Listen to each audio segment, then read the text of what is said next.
Hey guys, welcome back to the channel. In this video we are going to be installing a 2-bar map sensor. Basically the 2-bar map sensor allows the computer to read boost rather than vacuum as the original does. And at this point you should already have your cowl off because you had it off messing with the fuel injection. So let's go ahead and move forward and start getting this thing put in. Alright guys, so the map sensor needs to be modified. It will not work the way it sits. It doesn't bolt right up to the Viper manifold, considering if this is from like a 2006 to 2009 Turbo Neon or PT Cruiser. It's a 2-bar sensor. This is the part number that I bought. I didn't go with OEM. I went with Napa because they were quick and they had it. And usually you can rely on Napa sensors. They're pretty good. So that's the number I guess you can see right there. Initially when I got it, it looked like this. This is actually a 1-bar, though it's not the same thing, even though it looks the same. It's slightly different. But that's exactly what it looks like when you first get it.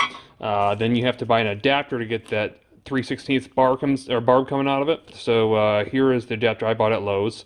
It was a 1/4 inch into a 3/16 inch barb.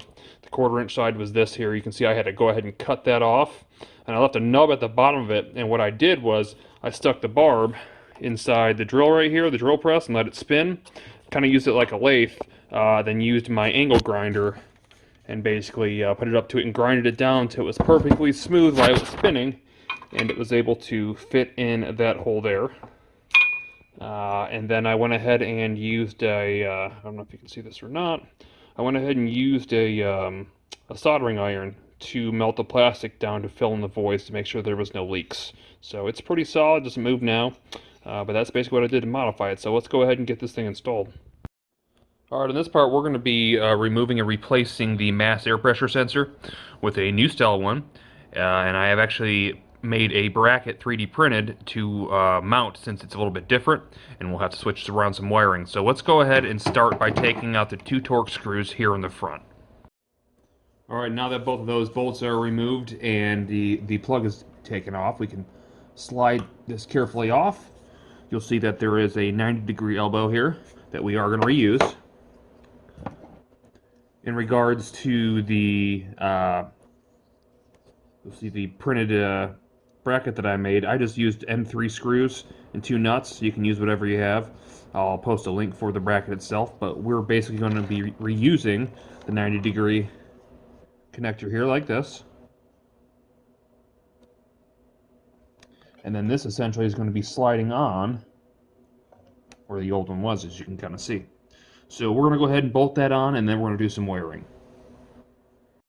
Actually, I think before I bolt those on, I'm going to go ahead and do my wiring. For the most part, what you guys are going to be switching around on these new sensors, if you don't have the exact same new connector I have, which is an OEM old used connector. The newer ones come with different colors. I think they're all purple or something. Anyhow, you're basically going to be switching the dark, or the black with the light blue wire and the dark green with the red tracer. You're going to be swapping those. If you can see mine here, this is already aligned like it's supposed to be. So all I got to do is connect the colors. So what I'm going to be doing is I'm going to be cutting the wires, splicing them in, soldering them, and then using heat wrap over top of them. So I'll get that done and show you what that looks like. Alright guys, so for me what I like to do, I go ahead and put smaller shrink tubing on it, heat shrink tubing, and then I put a large one over top of it so I fully seal it. So right now what I'm going to go ahead and do is solder these 3 connections, heat up individual small tubes, and then the large tube over top of it so it'll be nice and secure. Alright, just in case you guys need the wiring diagram for that map sensor, here it is. Hopefully you can kind of see that. And you'll see the original setup and what it has to change to for the 2-bar. And then there's the actual layout from Dodge.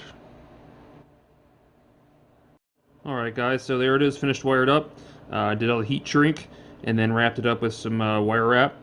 Now what we're going to do, as you probably can see, your bolts are definitely way too long to go in there. So you're going to need what I believe is an M5 nut, a much shorter one, to go inside there. I'm using a hex head, so similar setup. Let me get that bolted in. Alright guys, so there is the final product. What I ended up having to do, I realized that I couldn't get this screw in with having that screw in because of the way this thing sits. So actually, nut, I should say, nut and bolt. So what I ended up having to do with this back side is I put this bolt in, swung this up, and actually used a screw on that back one.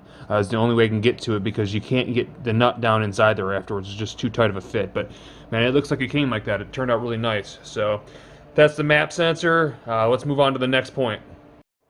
Okay, next let's go ahead and put our cowl and our wipers back on. Alright guys, so there it is, completely installed and ready to go. I appreciate you watching the video. Once again, leave a thumbs up if you liked the video, if you got any useful information out of it. Any comments, please leave them below. If you're not already subscribed, please subscribe, and I will see you soon.